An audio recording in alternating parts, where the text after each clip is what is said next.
Au Soudan, des manifestants rassemblés à Khartoum sont dispersés par la police.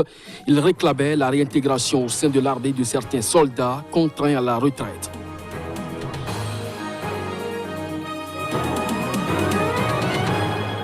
Cyril Ramaphosa prend ses distances avec les propos tenus par Frédéric de Klerk sur l'apartheid. Le président sud-africain a qualifié de trahison les déclarations du dernier dirigeant du régime ségrégationniste.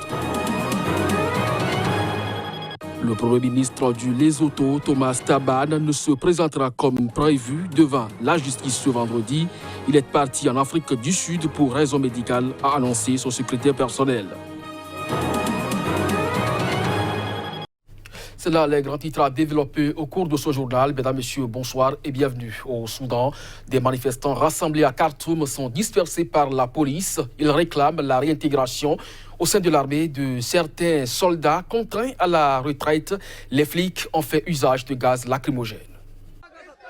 Des centaines de jeunes ont manifesté à Khartoum, près du palais présidentiel, en brandissant des drapeaux soudanais et des pancartes barrées de slogans « L'armée est l'armée du Soudan » et non au renvoi des hommes libres de l'armée. Des pneus ont été brûlés et des routes bloquées par les manifestants. La police est ensuite arrivée sur les lieux et a tiré des gaz lacrymogènes pour les disperser. Plus tôt cette semaine, l'armée a publié une liste d'officiers de différents rangs contraints à prendre leur retraite après avoir exprimé leur soutien à la révolution ayant abouti à la destitution du président Omar el-Béchir en avril 2019. Pour le porte-parole de l'armée, le code de conduite interdisait aux soldats de prendre part à des activités politiques.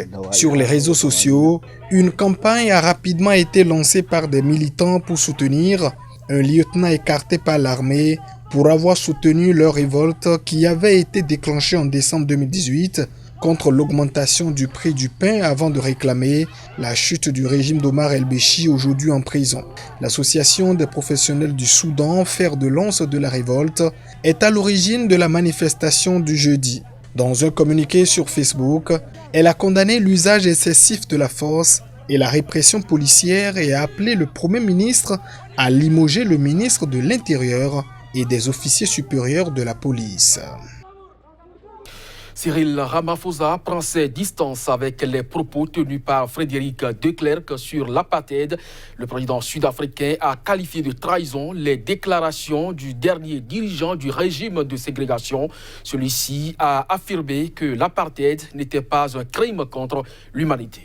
C'est la première fois que Cyril Ramaphosa réagit aux propos de Frédéric de Klerk sur l'apartheid. Si pour l'ancien président, cette ségrégation n'est pas un crime, l'actuel chef d'État sud-africain ne l'entend pas de la même façon. L'apartheid est un crime contre l'humanité, c'était un crime contre le peuple opprimé de l'Afrique du Sud, avant même d'être déclaré tel par les Nations Unies, a-t-il dit devant le Parlement, suscitant des applaudissements nourris. J'irais même jusqu'à dire que de mon point de vue, le nier est une trahison. Frédéric de Klerk, qui a depuis fait son mea culpa, avait provoqué une vive polémique en niant la gravité de l'apartheid tombée officiellement en 1994. L'idée que l'apartheid ait été un crime contre l'humanité était et reste un projet de propagande lancé à l'initiative des soviétiques et de leurs alliés de l'ANC et du Parti communiste pour stigmatiser les Sud-Africains blancs en les associant à de réels crimes contre l'humanité qui incluent généralement le massacre de millions de personnes, avait-il affirmé. Ces propos avaient déclenché une vive polémique en Afrique du Sud. Les parlementaires du parti de gauche radical des combattants pour la liberté économique avaient dénoncé la présence de Frédéric de Klerk le 13 février dans l'hémicycle lors du discours annuel de la nation du président Ramaphosa. Pur produit du régime de l'apartheid, Frédéric de Klerk en avait précipité la chute en libérant en 1990 Nelson Mandela, héros de la lutte contre ce régime, et avec qui il a partagé le prix Nobel de la paix en 1993. Le Premier ministre du Lesotho, Thomas Thabane, ne se présentera pas comme prévu devant la justice ce vendredi, où il devait être officiellement inculpé du meurtre de sa précédente épouse. La raison, il est parti en Afrique du Sud pour raison médicale, a annoncé son secrétaire personnel. Il ne vient pas au tribunal, il est parti pour un contrôle médical en Afrique du Sud, a déclaré son secrétaire, précisant que Thomas Thabane était arrivé jeudi en Afrique du Sud voisine. Le même jour, la police du Lesotho avait annoncé que le Premier ministre allait être inculpé officiellement vendredi pour le meurtre de sa précédente épouse en 2017. Oui, en effet, le Premier ministre va être inculpé. Il devrait comparaître devant le tribunal de Maseru et il devra faire face à 3 chefs d'accusation. L'un d'entre eux est le maître de Lipolelo Thabane, sa défunte épouse. Deuxièmement, la tentative de meurtre de cette personne qui était avec Lipolelo Thabane. Et troisièmement, de détérioration malveillante à la propriété au véhicule dans lequel les deux voyageaient.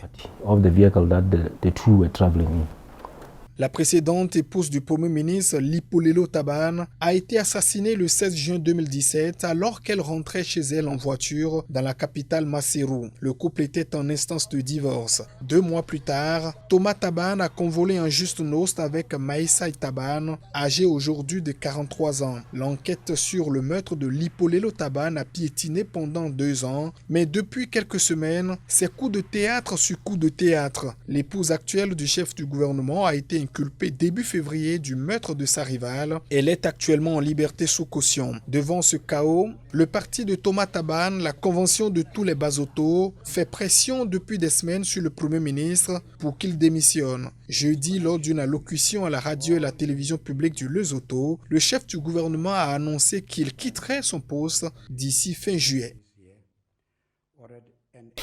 Dans la ville de Palimé, dans le sud-ouest du Togo, les partisans de l'un des candidats à la présidentielle, l'opposant Agbeome Kodjo, accueillent leur candidat avant l'élection de samedi. Candidat jusqu'alors peu connu, Agbeome Kodjo a gagné en popularité au cours des 2 derniers mois grâce au soutien du père Philippe Fanoko Kodjo, bien sûr, archevêque émérite de Lomé. Suivons le candidat ainsi que certains de ses soutiens. Je remarque qu'il y a une adhésion autour de ma personne, il y a une adhésion autour donc de la dynamique de Monseigneur Kodjo et les gens ont pensé que le programme que nous avons présenté est structuré, crédible et capable de relever donc le Togo. Je crois que la tendance s'impose et je crois que tout ce que vous voyez ici aujourd'hui, cette forte mobilisation témoigne de ce que les Togolais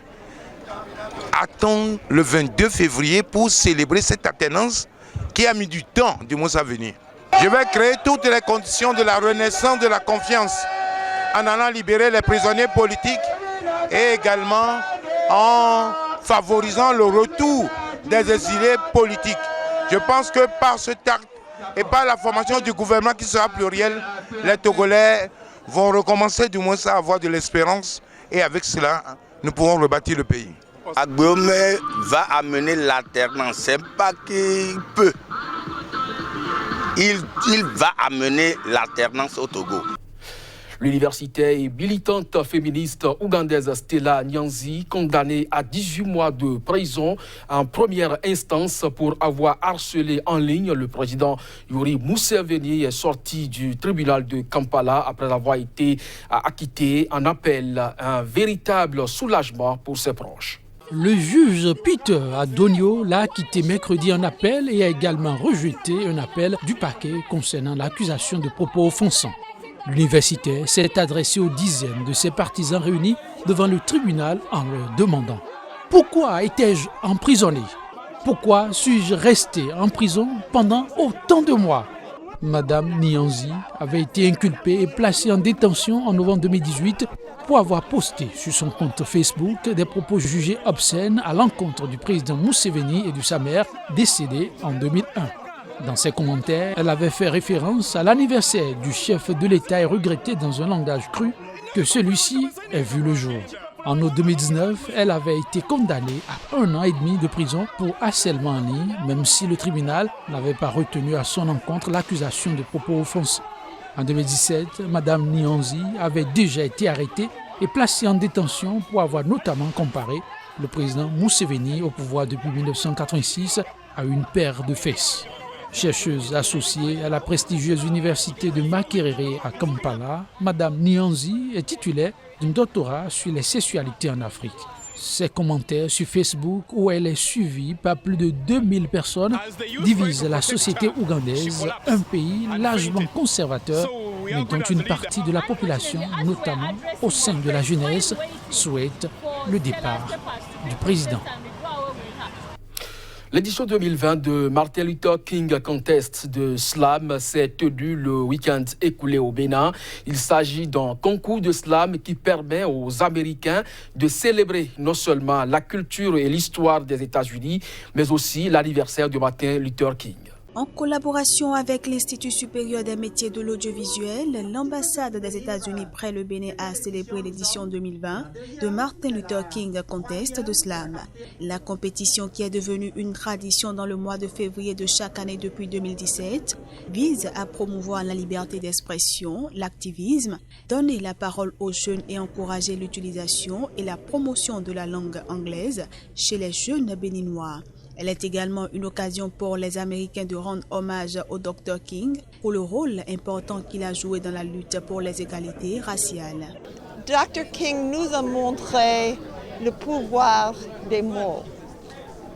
Par ses discours célèbres, il a créé un mouvement inclusif et non violent qui était si convaincant et si influent qu'il a jeté des bases, des changements profonds dans nos lois aux États-Unis. Les ténèbres ne peuvent chasser les ténèbres, seule la lumière peut faire ça. La haine ne peut chasser la haine, seul l'amour peut faire ça.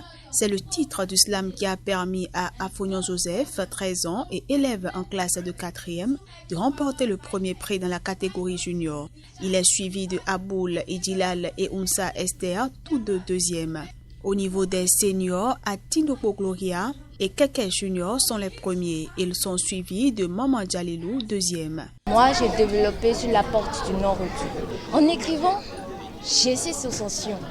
Je me suis mise à la place de nos ancêtres. Comment ils se sentaient lorsque, par exemple, ils étaient marqués par des faits et ils étaient serrés dans le bateau. C'est que nos ancêtres n'ont pas pu montrer. C'est ça que j'ai écrit. Ces 6 lauréats et 12 autres participants sont partis avec de nombreux cadeaux offerts par l'ambassade des États-Unis. Les regards sont désormais tournés vers 2021 pour une autre édition. C'est sur cette note culturelle que nous refermons ce journal. Merci à vous de nous avoir suivis. Très bonne journée en compagnie d'un programme de Sika. À très bientôt.